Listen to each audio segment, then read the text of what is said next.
Whitney, and this is my final presentation on gender dysphoria.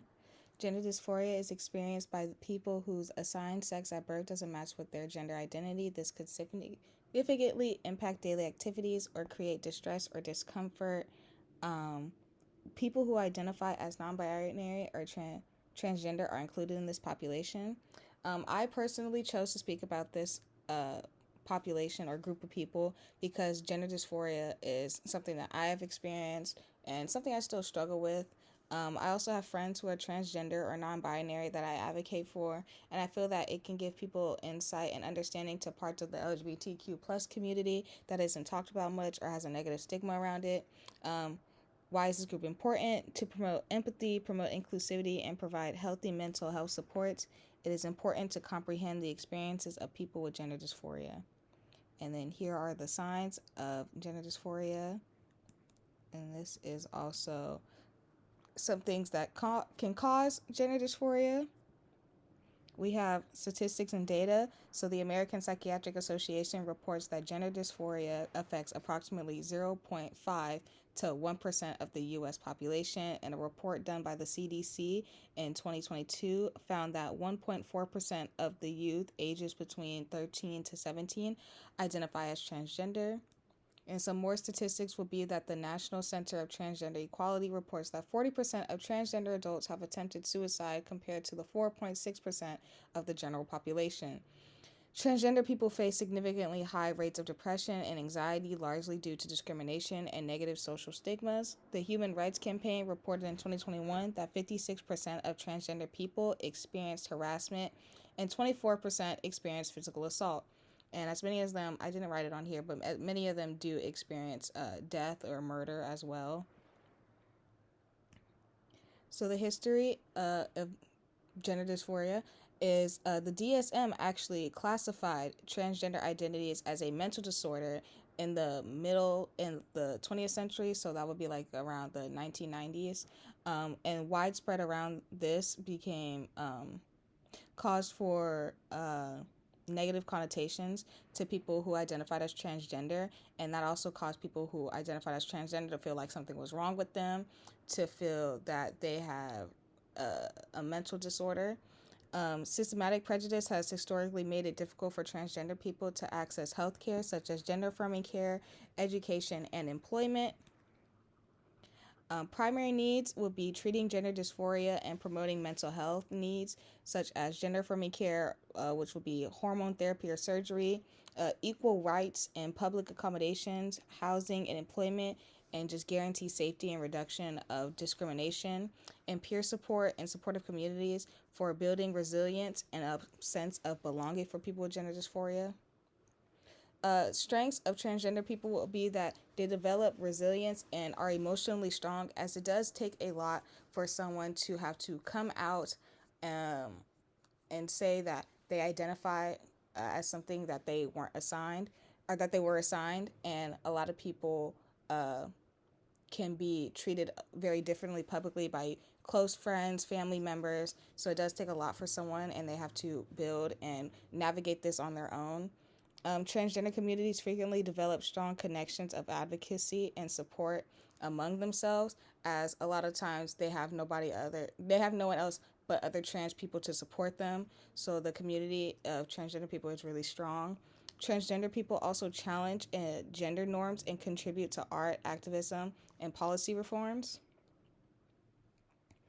These strengths help group members thrive by helping them overcome hardship and helping them be able to stand up for themselves against people who discriminate towards them. Builds strong social connections to help reduce isolation, and while improving mental health by offering practical and emotional assistance. And legal protections and widespread public acceptance have improved as a result of advocacy and protests. And in the recovery model, seeing successful transgender people as role model encourages others to dream of a brighter future. It could help with people feeling that they won't go anywhere in life because they are trans, or to feel that they won't become successful because they are trans. People who are empowered through self-advocacy are better able to question social norms and defend their rights. Taking control of one's health, such as pursuing gender-affirming care, promotes self-resilience, and independence. Transgender people can find meaning and fulfillment by advancing their careers, making connections, and making contributions to creative or advocacy fields. The recovery model is a useful strategy for helping transgender people because it offers a strengths-based approach that promotes development and healing. And then we go to resources and advocacy. So the National Center for Transgender Equality improves awareness and acceptance of transgender people and also promotes social and policy reforms. Their goal is to advance equality of opportunity and put an end to violence and discrimination against transgender people. Their program consists of state and federal policy advocacy to protect transgender rights, campaigns for education to challenge misinformation and increase understanding of transgender issues, resources like how to change legal names and gender indicator. I chose this organization because it's prominent in the U.S., it's very well known, and promotes systematic changes and offers tools for helping transgender people. And the other organization I chose was Trans Lifeline, a community helpline and microgrants organization. Trans Lifeline is committed to helping transgender people in need and giving them the money they need to be supported and succeed. It consists of transgender staffed crisis hotline providing peer support and advice, and it's open 24/7. So if you are someone with gender dysphoria and you feel that you can't talk to someone who doesn't relate to your issues, you can call this hotline, and then you will be able to speak to someone who understands what your issue, who personally understands your issues. It covers the expenses of changing your legal name to the name that your preferred name, and your gender indicator on official papers. It prevents harm by providing crisis intervention and instant emotional support. Receiving financial support reduces barriers to embracing identity changes, and I chose Trans Lifeline because of its peer-to-peer personal support approach, which encourages transgender people and provides a safe, supportive environment in times of need. And then we move on to ways community members can ally with the transgender population. So first we have education and awareness. You can use appropriate names or someone's preferred name and pronouns to educate yourself on transgender problems. You can share content to promote understanding and counter false information. So you can share someone's GoFundMe for gender affirming care. You can share a petition just to help. You can go out and protest. And then that leads us into advocacy with protests. You can advocate for national and local laws that uphold the rights of transgender people and participate in local protests for equality and events like Transgender Day of Visibility. There's financial support. You can contribute to groups like Trans Lifeline or National Center for Transgender Equality to support their work, just so that they can keep helping people who identify as transgender, and encourage transgender people to seek legal, medical, and educational assistance. And then we have inclusive spaces, encourage the establishment of gender-neutral restrooms and policies in community centers, workplaces, and educational facilities, and promote representation in leadership positions, the media, and community events. And here is just a short little image of what gender dysmorphia is, and it goes a little bit into detail here. Next is policies / outreach and engagement plus resources. First we have policies and laws related to the transgender population. So we have the Civil Rights Act of 1964. Discrimination on the grounds of sexual orientation or transgender identity is illegal, according to a ruling by the U.S. Supreme Court. Transgender people are protected from discrimination in the workplace under this ruling. Although those who are discriminated against now have legal options, many transgender people still face challenges and discrimination, as all minority groups do. But transgender people also face it a lot more because it can throw in race into it. It can throw in age, also plus being trans as well.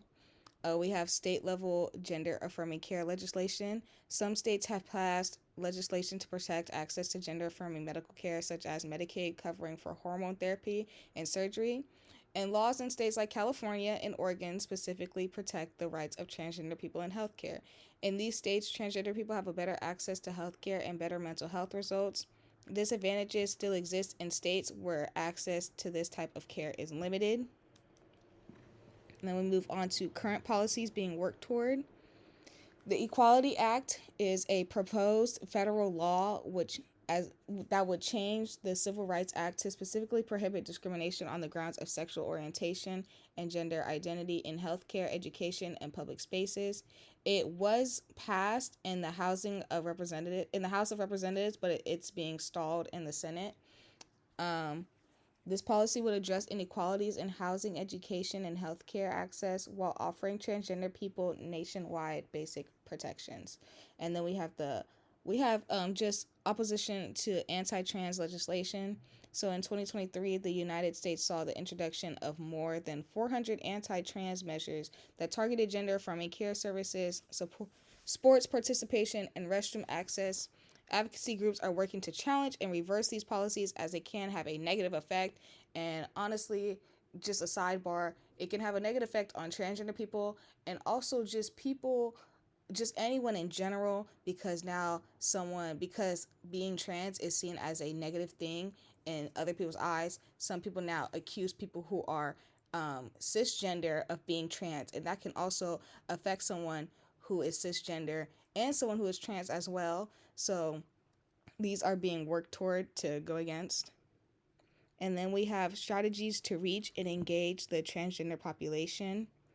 So we have collaborate with the LGBTQ plus community centers to offer resources and instruction and welcoming environments. Use inclusive language and imagery to represent the diversity of the transgender community. Work together with transgender people to lead services and programs, making sure outreach initiatives are genuine and represent them.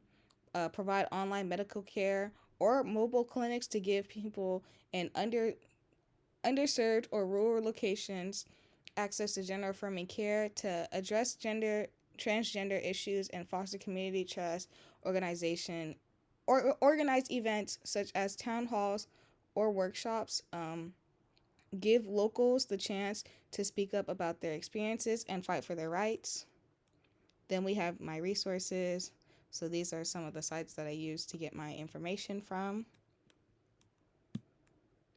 And then we just have a little more information. So while I was doing my research, I saw that a lot of people, or a lot of sites, just a lot of people in general confuse body dysmorphia and gender dysphoria. So a lot of people say that body dysmorphia is also gender dysmorphia. So these were just the differences. So gender dysphoria is a recognized psychological disorder in which a person experiences discomfort because of a mismatch between their gender identification and the sex they were given at birth. According to the DSM-5, it's a clinical phrase that frequently refers to a desire to alter one's physical attributes or how one is treated by society. And then gender dysmorphia is not an official term. It's occasionally used incorrectly to refer to gender-related body dissatisfaction. It is frequently mistaken for body dysmorphia, which is characterized by an obsession with one's perceived physical imperfections.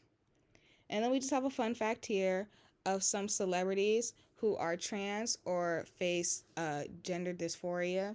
So we have Laverne Cox, we have Elliot Page, India Moore, Hunter Schaffer, Sam Smith, Ethel Cain, Alex Kosani, Kaylani, Sophie, Jari Jones, and Zaya Wade.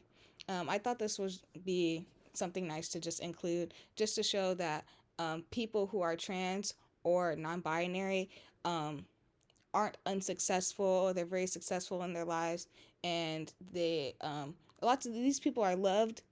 Lots of these people have fans, and a lot of them also have haters who try to tear them down. And it's just, they also advocate for trans lives, non-binary lives, especially for the youth. And I just felt that this would be nice to include. And that is the end of my presentation. Thank you.